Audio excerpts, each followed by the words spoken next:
Hello students, I am Shishpal Chauhan and this is your lesson Albert Einstein written by Patrick Pringle, and this is the extract from the biography written by Patrick Pringle about Albert Einstein. And you may say his famous lines, education is not the learning of facts but the training of the mind to think. Albert Einstein tells us about education. Education is not cramming the things, putting the facts into your mind, stuffing them, and he means to, if the facts make you thoughtful, if you start thinking about new things, that is real education. The education that changes your behavior and forces you to think about others, that is education. And it always gives you new thoughts. And this is about Albert Einstein. The photograph you are watching is Albert Einstein in his youth, and he was born in Germany on March 14, 1879, and he lived up to 18 and 1955. April 18 he was died. But now, at present, he is living in his inventions. We cannot forget Albert Einstein. About the one-act play, this is in a sort of, it's a kind of one-act play. Conversation between characters is there. This is an extract, means small piece taken from its original, from Albert Einstein's biography written by Patrick Pringle, right? And in the present lesson, we come to know about the circumstances that led to Einstein's expulsion from his school, and what the circumstances were. You will come to know about those circumstances which forced Albert Einstein to leave his school. He was fed up in his school. You will come to know about those situations, those circumstances. And there was some conversation between his history teacher and Albert Einstein. You will come to know how he was giving curt replies to his teacher, but respectfully he was talking to him. And the history teacher was prejudiced about Albert Einstein, that he was not a good student. He said many things about him. You will come to know about that also. Detailed line-to-line explanation I have given. I have tried that full detailed summary can be given to you. It's not a summary, it's a detail of the lesson. The text has been simplified, and somewhere I have used some pieces of text also to make the narrative more impressive, so that the main impression of the real text is not missing. You do not feel that what is there in the real text, and that impression is not missing here also in simplification. Okay, let's begin. The scene opens in a classroom. The teacher of history, Mr. Brown, is asking questions to Albert Einstein. Here he goes the conversation. But that will be in indirect speech, not direct speech, but indirect speech. Indirect, we can say indirect speech. So the scene is of classroom. The teacher is standing, and Albert is also standing. There is a conversation between both of them, and let's see what is the conversation in a way. The teacher asks Albert about the year in which the Prussian defeated the French at Waterloo. There had been a battle between Prussian soldiers and French soldiers, and Prussians defeated the French at Waterloo. The history teacher wanted to know the year of that event. Albert says that he does not know the answer. He stands like that. I don't know. The teacher asks for the reason as to why he doesn't know, while he repeated that event many a times. The answer, as he has been told about it very often, he says that he must have forgotten about it. As the teacher asks him why he has not learned that particular date of that battle between the Prussian soldiers and the French soldiers. Albert plainly said that he didn't remember that, he didn't know. And the teacher told him that he had repeated several times that date, that event was described him very often. Then why he didn't learn that? At this he says that he must have forgotten. He gave this curt reply, right? Mr. Brown asks him if he ever tried to learn it. The teacher put another question to him: if he ever tried to learn it or not, tell me plainly. And he honestly said that he never tried to learn it. Albert replies his teacher respectfully and honestly that he never tried to learn it. He further clarifies that he does not see any point in learning dates of important incidents in a book. And he further added that he thought that there was no point in learning, cramming the dates of the past, dead past, the past which is gone. Why to learn? Why learn those dates, and why learn who killed more soldiers than the other party? Right? He clarifies that he does not see any point, he does not see any meaning, usefulness in learning dates of important incidents in book. There are so many incidents are given in the history book, and what's the use of learning those incidents as well as their dates of occurrence? For a few moments, Mr. Brown had no answer to this logic, therefore he remained silent for a few moments. And after that, he got some basis, he got some idea to counter Albert Einstein's remark.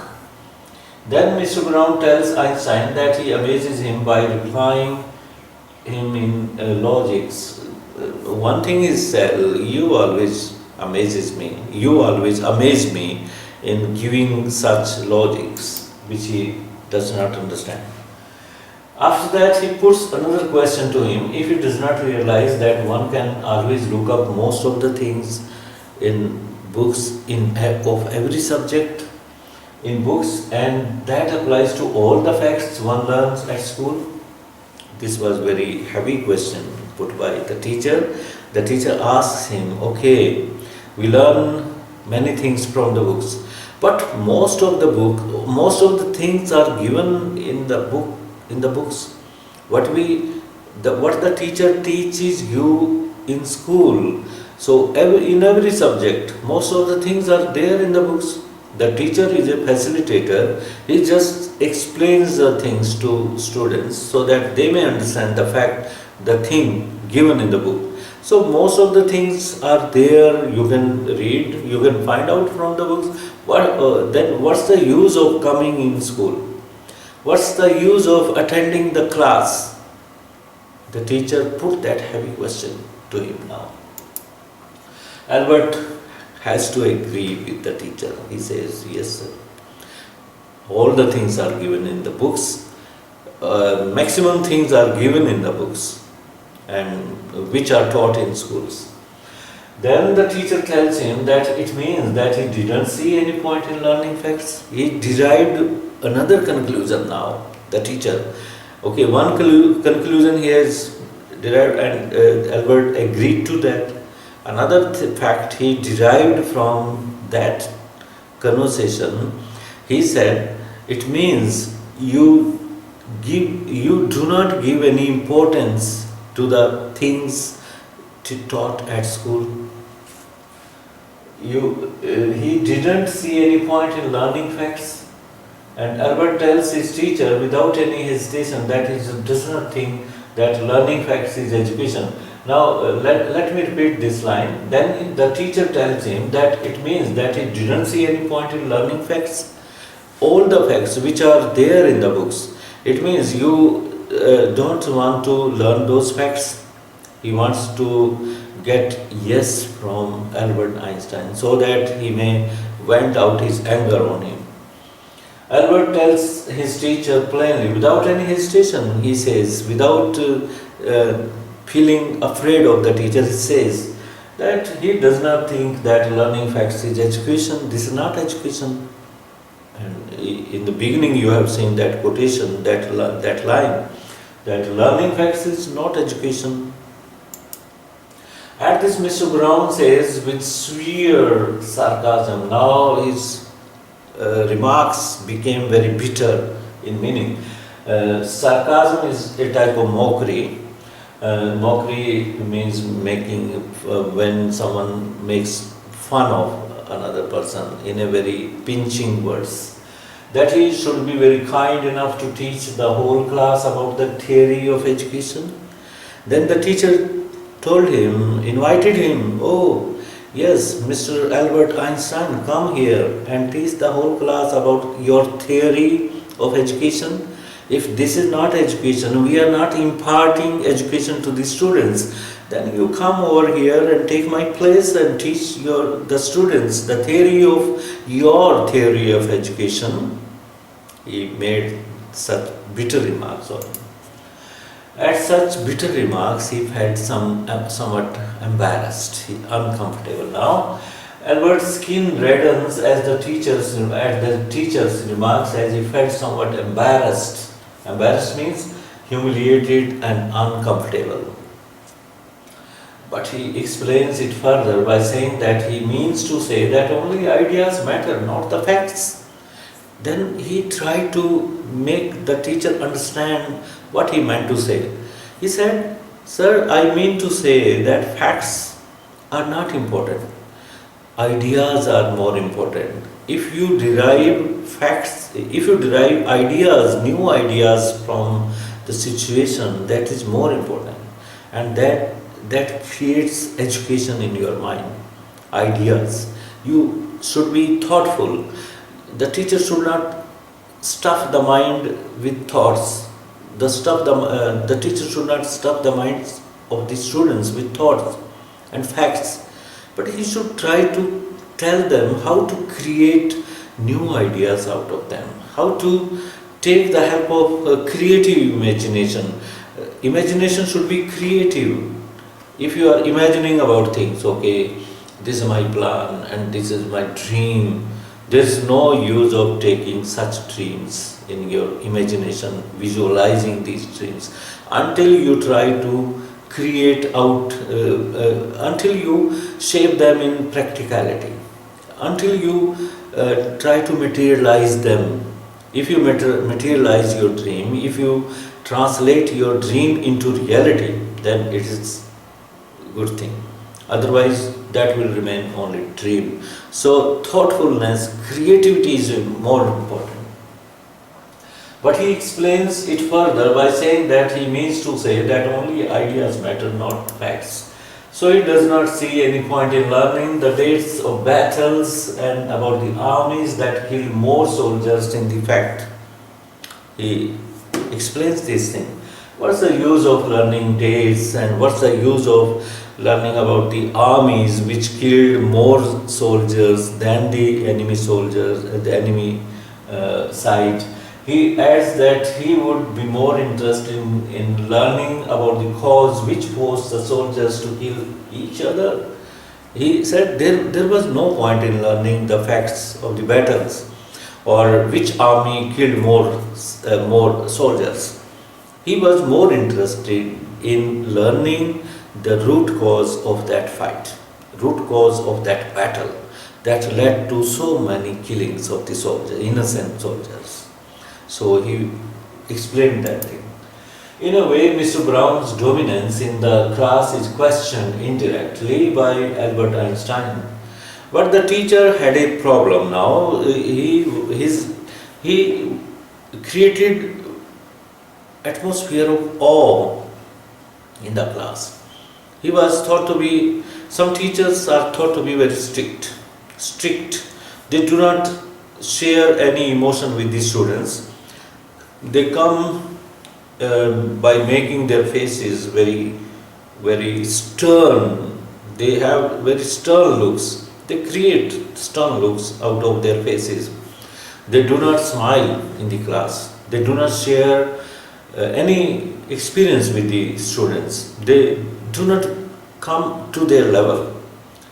So I think this is, I do not do this thing. I come to their level, I talk with them, I share my experiences with my teachers so that they may also feel comfortable and they may tell about their problems. And that, in that way teaching is better. Only the condition is that some student should not take advantage of that teacher, that type of teacher. They should not take him for granted and create some mistake. So Einstein broke that dominance of that teacher. That history teacher he was in the habit of creating some awe in the class so that he should continue speaking. No student should speak, counter anything. So Albert Einstein was not such type of dummy type of student. That's why he became rude to him and says that he does not want any lecture from him. In a rude manner, the teacher snubbed Einstein. He stopped him speaking further. He said he didn't need any lecture from Einstein. The teacher punishes him to stay for one extra period in school after that, the study hours. On that very day, Einstein was punished by the teacher, and this type of punishment in European countries is thought to be in our country also. The teachers have started giving such type of punishment to make the students stay after the closure of the school. For one period, for 2 periods, the student has to stay after the closing hours. The teacher also says that the punishment would not bring any change in Albert and the school too. The teacher becomes so severe on Albert that he calls him disgrace to the school. The teacher punishing him, after announcing the punishment to Albert, the teacher generalizes the fact. He tells the class, he speaks in front of the whole class. He says that, okay, I know there is no use of punishing you, and it would not do any good thing to you, neither to you nor the school. Okay, I know this punishment would go waste. It would not bring about any change in your mind. And he also called Albert, you are a disgrace to this school. You are not a good student. He said like that. That's enough. Mr. Brown's eyes were cold and cruel. This was the actual line of Mr. Brown. He said, that's enough. We don't want a lecture from you, Einstein. You will stay for an extra period today, although I don't imagine it will do much good to you or school. If it won't do the school any good either, you are a disgrace. I don't know why you continue to come in the school. These were the textual lines taken from the text, actual lines. It's not my wish, sir, Albert pointed out. Albert said, sir, it's not my wish to come in school. I'm coming to school. He meant to say, he came to school forcefully. His father has forced him to attend the school. Actually, he didn't want to come to school also. Then you are an ungrateful boy and ought to be ashamed of yourself. I suggest you ask your father to take you away. Then some more words his teacher used. Then he called him ungrateful boy because he was not thankful to his father who had sent him to school. And he told him that he should be ashamed of himself. Einstein should feel ashamed of himself. And he also gave suggestion that he should call his father, he should ring up his father, he should send message to his father to take him away from that school. Albert felt very bad when he left school that day. He had a very bad day indeed. because he had some altercation with the teacher, although he didn't want to humiliate the teacher, he didn't want to say any dishonor, bring any dishonor to the teacher. He didn't want to speak in a very disrespectful way. That afternoon, it was not because that it had been a bad day and he had to listen very bitter words from his teacher of history. Here, Pringle says that it was not because he didn't feel bad because he had to listen to teacher's bitter remarks, but the reason was other. There was other reason for that, very bitter from his teacher of history. Let's see what the reason was. The reason was that he had to go to the hateful place again the following morning. The next day, he was thinking that next day he would have to go to that very hateful place, that is school.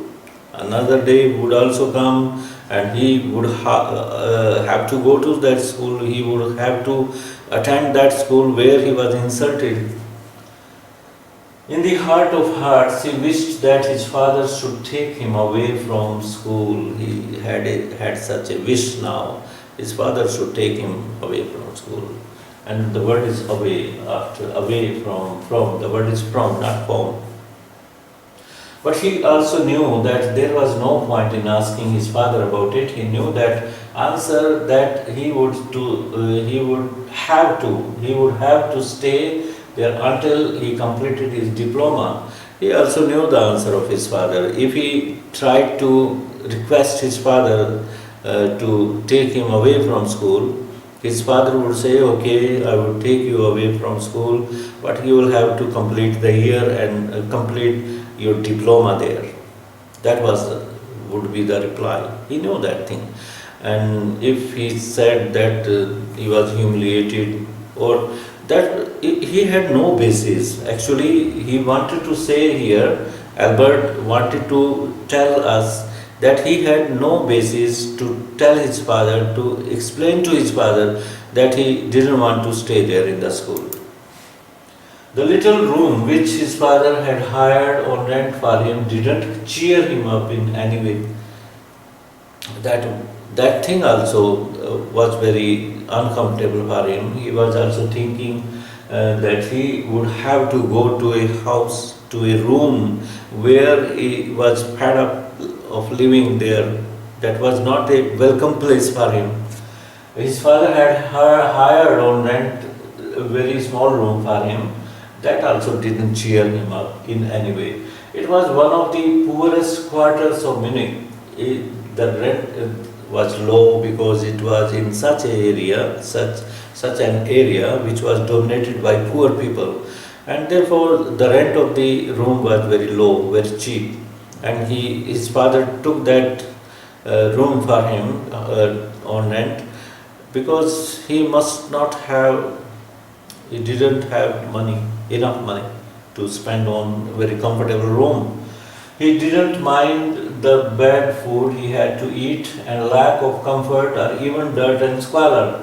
He didn't mind these things. If the students think that he didn't like the food which was given to him at that room, if you think that there was lack of comfort and it was dirty, there was squalor, poverty everywhere in the room or in the house or in the area, if that was the reason, no, that was not the reason for him.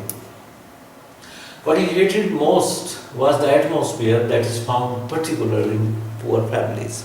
In that area was dominated by the poor people, and there was noise there. He didn't like that thing.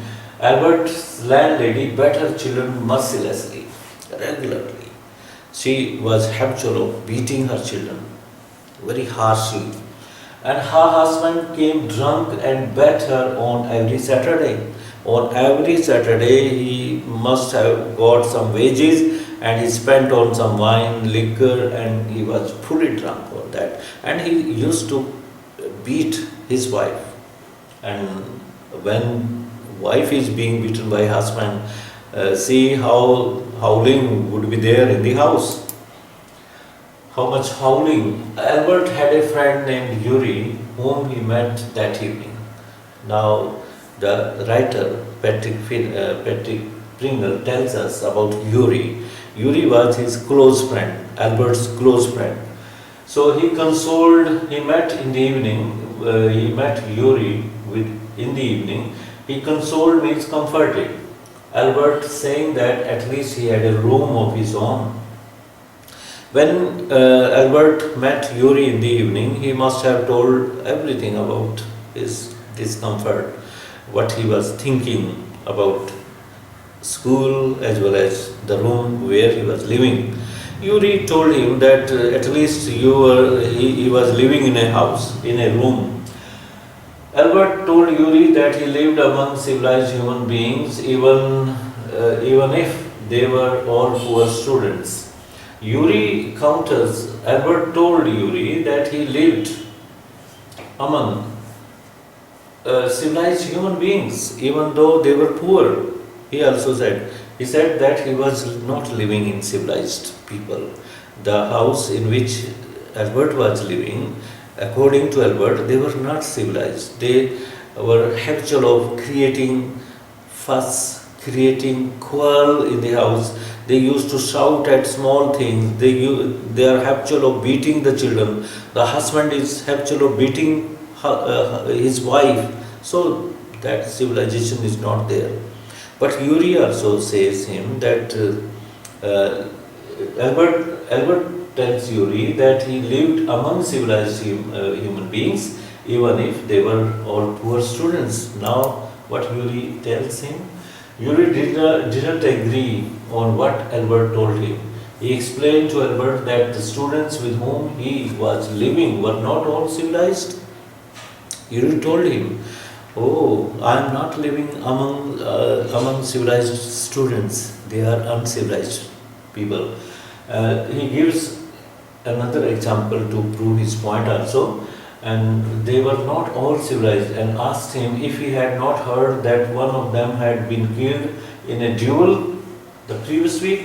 He hinted at this incident that took place in his area, that two boys had a duel and one boy was killed by another boy. So he said if he had not heard about that incident in which a boy killed another boy the previous week. So this was the conversation going on between Yuri as well as Yuri and Albert Einstein, and they were talking about incident that took place in a duel, and Yuri was telling Albert that he was living in such a place where all human beings are not civilized, all the students are not civilized. There was a duel between two boys, and duel is always between two persons, and one boy killed the other. So we'll continue with this explanation in another video. Till then, have a nice day. Thank you.